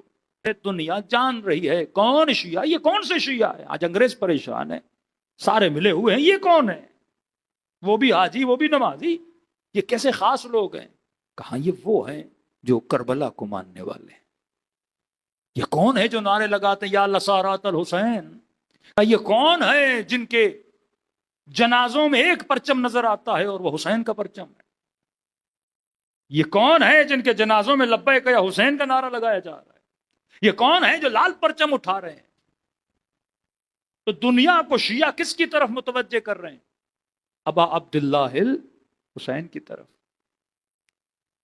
کہ یہ حسینی ہے. تو کہا یہ وہ قوم ہے جو دنیا کو حسین شناس بنائے گی، اور جب پوری دنیا حسین کو پہچان لے گی اب امام زمانہ جب تعارف کروائیں گے کہیں گے میں اس حسین کا بیٹا ہوں جسے کربلا میں پیاسا مارا گیا. جو 1400 سال پہلے کے ظلم کو نہ بھولے وہ آج کے ظالم کو کیسے بھولیں گے؟ تو حسین شیعوں کا امام نہیں، حسین انسانوں کا امام ہے. کہ وہ ہے جس نے انسانیت کو پروان چڑھایا. تو آ فرش عزا پہ بیٹھ اور رمق انسانی پا. فرش عزا تجھے ظلم سے دور کرتی ہے، فرش عزا تجھے ظالم سے دور کرتی ہے، اور فرش عزا نور کے قریب لاتی ہے. کتنے نورانی تھے، کتنے نورانی تھے. عباس فرماتے ہیں کہ جب ہر کا لشکر آیا تو امام نے فرمایا ہو عباس سب کو پانی پلاؤ. تو کوئی اتنا حساس ہو، کوئی اتنا نرم دل ہو، جس کے اندر انسانیت کا اتنا درد ہو، جو اپنے دشمن کو بھی کیا پلائے؟ پانی پلائے۔ صفین میں امیر المومنین نے دشمن کو پانی پلایا، امیر شام نے ایک ہفتہ امیر المومنین کا پانی بند کیا، خود امیر المومنین نے اٹیک کیا، پانی اپنے قبضے میں لیا، لشکر والوں نے کہا بدلا لو علی، پیاسا رکھا ہمیں، آپ بھی اسے پیاسا رکھو۔ امام نے فرمایا ہرگز پانی نہیں بند کر سکتا میں، نہ جانور پر نہ انسان پر۔ کالی اس نے جو بند کیا، امام نے کہا اگر میں بھی بند کروں پھر ابو طالب کے بیٹے میں اور ابو سفیان کے بیٹے میں فرق نہیں رہے گا۔ کربلا یہ فرق بتانے کے لیے ہے۔ اور کے لشکر کو پانی پلایا۔ عباس کہتے ہیں کہ آخر میں ایک اونٹ پہ سپاہی آ رہا تھا، اور کا اتنا پیاسا تھا، کبھی ادھر ڈھلے کبھی ادھر ڈھلے، شدت پیاس، گرمی۔ امام حسین گھوڑے پہ سوار ہوئے کہ یا اخو العرب، اے عرب بھائی اونٹ سے نیچے آ، کہیں مر نہ جائے۔ سنائی نہیں دیا اس کو، اتنی پیاس تھی اسے کہ خود امام نے اس کے اونٹ کو بٹھایا، اسے کا نیچے آ، سنائی نہیں دیا۔ حسین نے نیچے اتارا، سینے سے زرہ اتارا، اس کے چہرے پہ پانی مارا، اس کا سر گھٹنے پہ رکھا کہ اپنے ہاتھوں سے حسین نے اسے پانی پلایا۔ روشنی روشنی روشنی اور نور نور نور، دوسری طرف اندھیرا۔ مختار نے قاتلوں کو جمع کیا، ایک ایک سے پوچھا بتا تو نے کون سا ظلم کیا تھا؟ تو کسی نے کہا مختار میں نے خیموں پہ حملہ کیا، کسی نے کہا مختار میں نے چادروں کو لوٹا، کسی نے کہا مختار میں نے 4 سالہ بچی کے کانوں سے در چھینے، کسی نے کہا مختار میں نے حسین کے بدن پہ گھوڑے دوڑائے، اور یہ بھی کہا مختار جب گھوڑے دوڑا رہا تھا اپنے کانوں سے پسلیاں ٹوٹنے کی آوازیں سنیں۔ کہتے ظلم سناتے گئے آخر میں ایک کی باری آئی، سر جھکائے کھڑا تھا۔ مختار نے کہا تو نے کیا کیا؟ کہ مختار مجھ سے نہ پوچھ، مجھے بتاتے ہوئے بھی شرم آتی ہے، اور بتاؤں گا تو مار دو گے۔ مختار نے کہا ماروں گا ویسے ہی، لیکن کم از کم اہل بیت کے چاہنے والوں کو پتا تو چلے نبی کے نواسے پہ تم لوگوں نے ظلم کتنا کیا۔ کہ مختار جب میں پہنچا تو ہر چیز لٹ چکی تھی، خیمے والوں نے خیمہ لوٹا۔ کیسے لوٹا؟ آغا ششتری ایک اشارہ کرتے ہیں، فرماتے ہیں جب یہ گھوڑے آتے تھے نا تو تیزی سے آتے تھے، انہوں نے پیدل خیموں کو نہیں لوٹا، گھوڑوں پہ خیموں کو لوٹا۔ کسی جوان کا اگر موبائل چھنا ہو نا، چھیننے والا بائک پہ آتا ہے، اسپیڈ میں ہوتا ہے، آپ پیدل چلتے ہو، جب یہ اسپیڈ میں آتا ہے ہاتھ آپ کی موبائل میں ڈالتے ہیں، آپ تھوڑا ریزسٹ کرو نا تو آپ کا ہاتھ کھنچتا ہوا جائے گا، شاید آپ رینگتے ہوئے زمین سے جاؤ۔ کہ جب کسی قیمتی چیز میں ہاتھ ڈالتے تھے تو بیویاں فوراً دیتی تھی، کیونکہ گھوڑوں پر تھے، آتے تھے، ہاتھ ڈالتے تھے اور آگے چلتے جاتے تھے۔ لیکن آج ششتری کہتے ہیں جب کسی بیوی کی چادر میں ہاتھ آتا تھا تو یہ چھوڑتی نہیں تھی، اور کہ جب بیویاں چادر نہیں چھوڑتی تھیں، کئی لمبا راستہ ان کا ہاتھ چادر میں ہوتا تھا اور بیویاں زمین پہ رینگتی ہوئی جاتی تھی۔ کل نہیں بتا تو نے کیا کیا؟ کہ مختار سب لٹ چکا، میں حسین کے بدن پہ پہنچا، میں نے دیکھا کمر بند والا کمر بند لے گیا، کرتا لے گئے، زرہ لے گئے، امامہ لے گئے، تلوار لے گئے۔ امام جو ہوتا ہے وہ صاحب حیا ہوتا ہے۔ بہن کو کہا بہن مجھے وہ کرتا دو جو سب سے پرانا ہو۔ کہا حسین پرانا کیوں؟ کہا بہن میرے یہ کہ اگر کوئی لوٹنے آئے تو اس کی کرتے کی طرف رغبت نہ ہو، چور ہے نا، نئی چیز دیکھے گا اتار لے گا۔ کہتے پرانا کرتا پہنا، پھر خنجر نکال کے کرتے کو پھاڑنے لگے۔ کہ بہن قربان جائے کرتا کیوں پھاڑو؟ کہ پھٹا ہوا ہوگا تو رغبت نہیں ہوگی۔ امام آخر تک یہ چاہتے ہیں کہ میرے بدن سے لباس نہ اتارا جائے، لیکن امام زمانہ فرماتے میرا سلام ہو کربلا کے اس شہید پہ جس کے بدن پہ لباس تک نہیں چھوڑا۔ یہ دکھ ہے ابا عبداللہ الحسین کا امام زمانہ کو۔ کہ مختار نہ کرتا تھا نہ کمر بند تھا، کچھ بھی نہیں تھا. ٹھیک ہے، میں نے کہا میں ابن زیاد کے پاس خالی ہاتھ کیسے جاؤں، کچھ تو لے کر جاؤں تاکہ انعام لوں. کہ نہیں، تو نے کیا کیا؟ کہ مختار میری نگاہ حسین کی انگوٹھی پہ پڑ گئی. دیکھو، انسان جب زندہ ہو بدن گرم ہوتا ہے، جب دنیا سے چلا جائے تو بدن ٹھنڈا پڑ جاتا ہے. کہ مختار میں نے انگوٹھی اتارنے کی بڑی کوشش کی، اتری نہیں. میں نے خنجر نکالا، حسین کی انگلی کو کاٹا. میں نے انگوٹھی اتاری. ایک طرف ظلمت، ایک طرف نور. یہاں میرے چوتھے امام فرماتے شیعو، پتہ ہے یہ کون تھا جس نے بابا کے ہاتھ سے انگوٹھی نکالنے کے لیے انگلی کاٹی؟ کہ مولا کون تھا؟ کہ یہ وہی تھا جسے بابا نے اونٹ سے اتار کر اپنے گھٹنے پہ سر رکھ کر اپنے ہاتھوں سے پانی پلایا تھا. اگر حق سے دور ہو جاؤ گے تو قاتل حق بننا چاہتے ہو. آج شکر خدا ادا کرو کہ تیرا امام حسین ابن علی ہے. حق کے پیچھے لگو گے تو نجات ہے.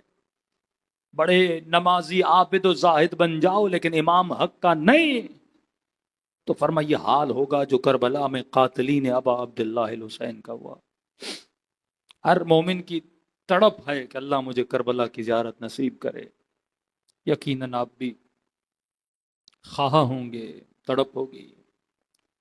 بعض مومنین شکایت بھی کرتے ہیں کہ اتنی دعائیں کر رہے ہیں کربلا نصیب نہیں ہو رہے.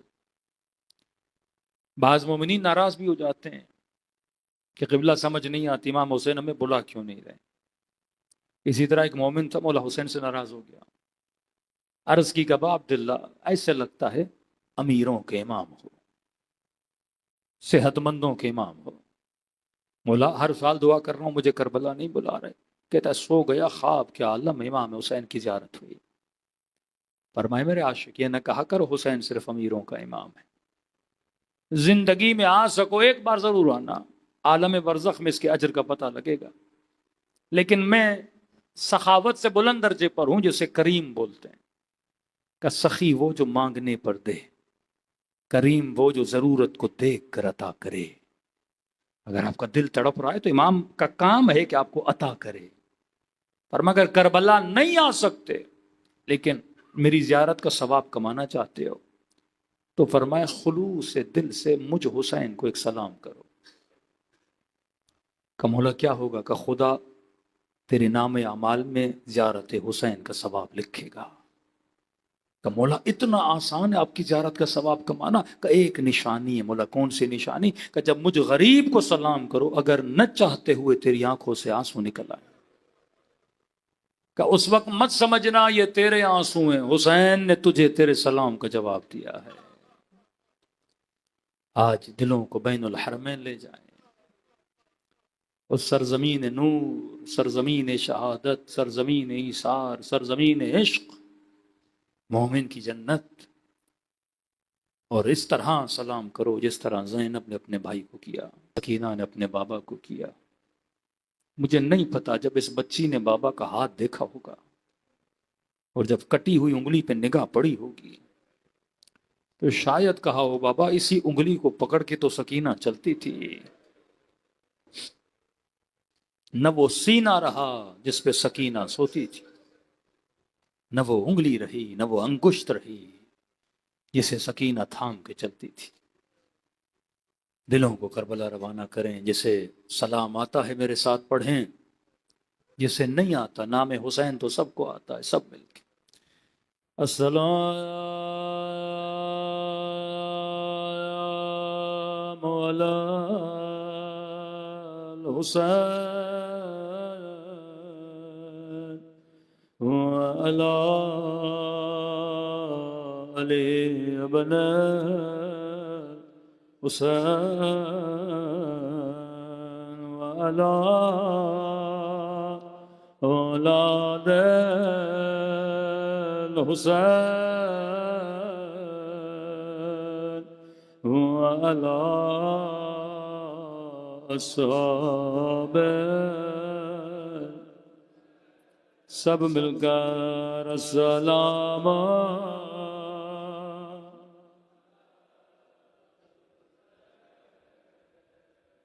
وعلى آل ابن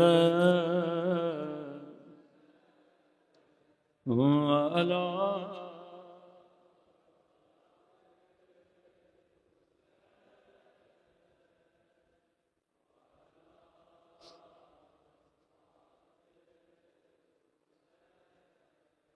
السلام على الحسين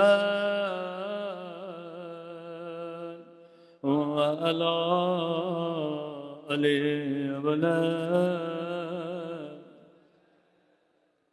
وعلى أولاده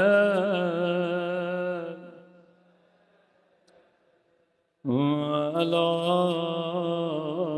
صحابہ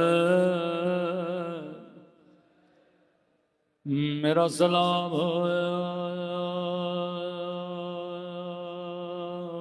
زخمی ہونٹوں پہ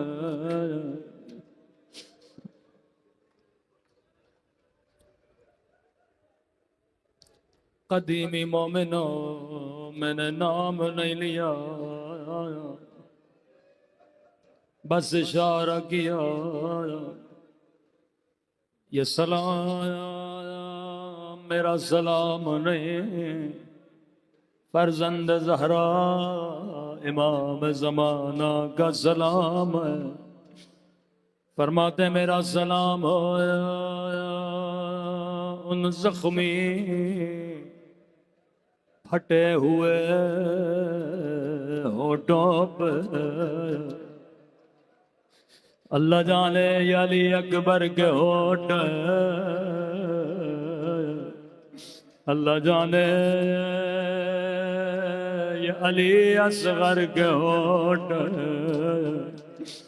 جواب میرے مولا نے خود دیا فرمایا میرا سلام ہو ان زخمی خشک پھٹے ہوئے ہونٹوں پہ او جن پہ ظالم چھڑی مارا تھا تھوڑی آواز بڑھا دیں اللہ جانے یہ منظر سکینہ نے کیسے دیکھا اللہ جانے یہ منظر زینب نے کیسے دیکھا 40 سال خون روتے رہے نگاہ پانی پہ پڑتی تھی زاروں قطار روتے تھے اگر کوئی کہتا مولا اللہ نے مجھے بیٹی عطا کی ہے فوراً کہتے مومن کبھی اپنی بچیوں کو تماچے نہ مارا کرو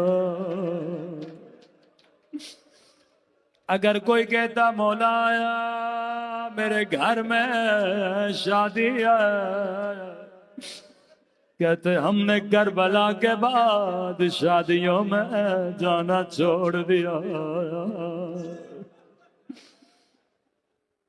کہتا مولا میرے گھر آئیے برکت ہوگی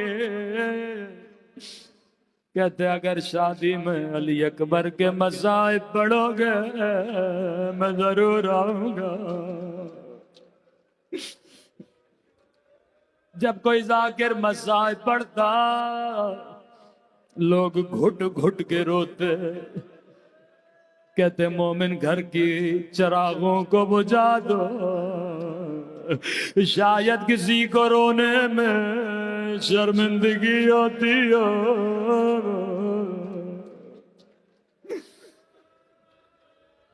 مومن کہتا جب میں چراغوں کو جلاتا مجھے کہیں امام زین العابدین نظر نہیں آئے بڑا ڈھونڈا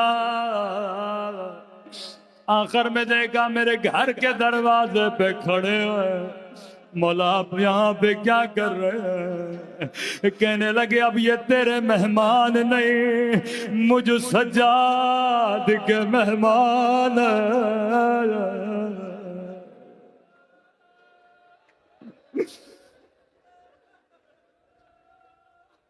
جب جب کہتے تھے مولا کس منظر نے آپ کو زیادہ سے زیادہ رلایا،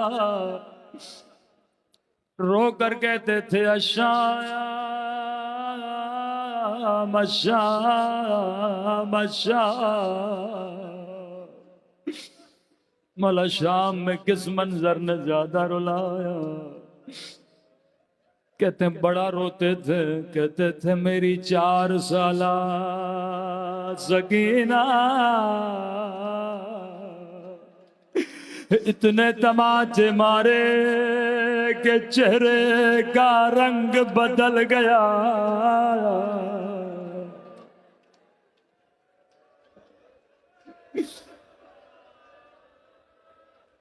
اتنے تماچے مارے چہروں کی رنگت بدل گئے۔ کسی نے اعتراض کیا مولا بہت بچے تھے کربلا میں، ایسا کیا ہوا؟ سکینہ بابا بابا کر کے چلی گئی۔ کہ خبردار کبھی یہ سوچنا بھی نہیں ہمارے بچے تیرے بچوں کی طرح ہیں، کبھی یہ نہ سوچنا یہ بچی صابر نہیں تھے، یہ صابر بابا کی صابر بچی تھی۔ پورے سفر میں خاک پہ سوتی رہی لیکن کبھی بابا کا سینہ نہیں مانگا۔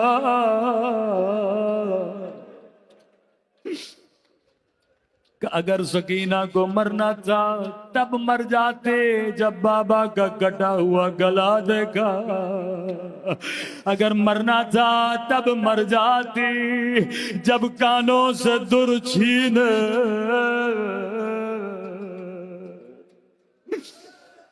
اگر مرنا تھا تب مر جاتی جب چادر چھینی گئی۔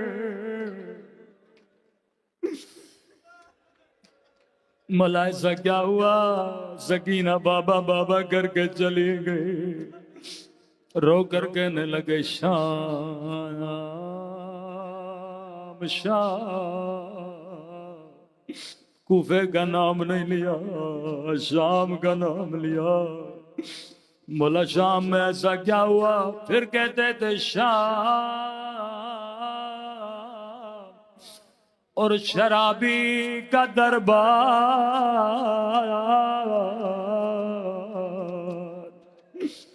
اس دربار نے سکینہ کو مار ڈالا۔ مولا ایسا کیا ہوا؟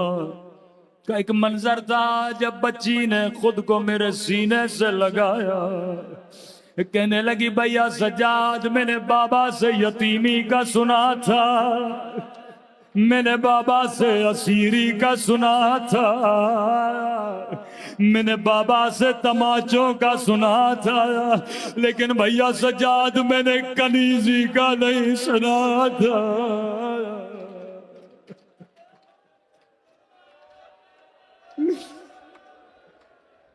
کہ اب سیدانیوں کو کنیزی میں مانگا جائے گا، لیکن فرماتے اس منظر نے بھی سکینہ کو بیمار نہیں کیا۔ مولا کون سا منظر تھا؟ فرمایا ایک رسی کا سرا بچیوں کے گردن میں تھا، دوسرا سرا میری گردن میں تھا۔ اے مومن میں جب جب کمر کو سیدھا کرتا تھا بچی کی آواز آتی تھی بھیا سجاد میرا گلا گھٹ رہا ہے، لیکن اس منظر نے بھی سکینہ کو بیمار نہ کیا۔ اب تھوڑی دیر تصور کر کے گریا کرنا، فرماتے 4 سال بچی، قد کتنا ہوگا؟ چھوٹی بچی قیدی بیویوں کے پیچھے کھڑی ہے، سر جھکائے، نہ کوئی سوال نہ کوئی اعتراض، ننھا سا قد ہے۔ اتنے میں سکینہ کے کانوں میں ایک آواز آئی کہ حسین کا سر تشت میں آیا ہے، جو پورے راستے بابا کے لیے ترس گئے، آگے آگے قیدی بھی آیا، دربار کر ننھے سے قدموں کو آگے بڑھایا۔ قیدی بیویوں، سکینہ کو تھوڑی جگہ دو، میں بابا کو ایک جھلک دیکھو۔ بڑی مشکل سے جگہ ملی، بچی نے کیا دیکھا؟ تشت میں بابا کا سر ہے، یزید شراب پی رہا تھا، جام شراب کو بچی ہوئی شراب تشت میں پھینکتا تھا، ہاتھ میں چھڑی ہے اور حسین کے ہونٹوں پہ مارتا تھا۔ بچی کی فریاد بلند ہوئی، نہ مار میرا غریب بابا، میرا 3 دن کا پیاسا بابا۔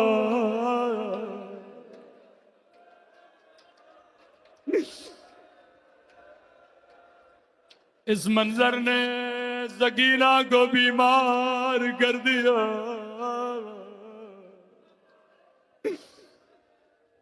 کہ جب زندان شام میں آئی، اب سکینہ نے بات کرنا چھوڑ دے، دیواروں کا سہارا لیتی تھے، بس اتنا کہتی تھی، میرا غریب بابا، میرے بابا کو چھڑی کیوں مارتا تھا؟ میرے بابا نے اس کا کیا بگاڑا تھا؟ بچیاں بابا سے بڑا پیار کر دیا۔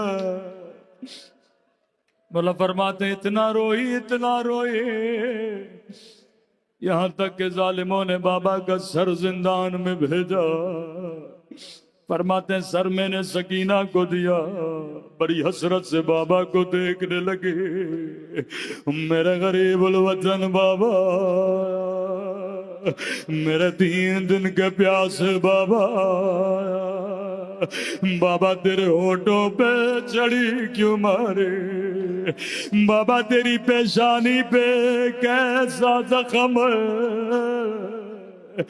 کہنے لگی بابا تیری آنکھیں بند کیوں ہیں؟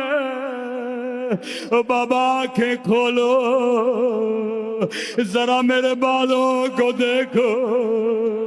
بابا بچپن میں میرے بال سفید ہو گئے، بابا کمر میری جھک گئی۔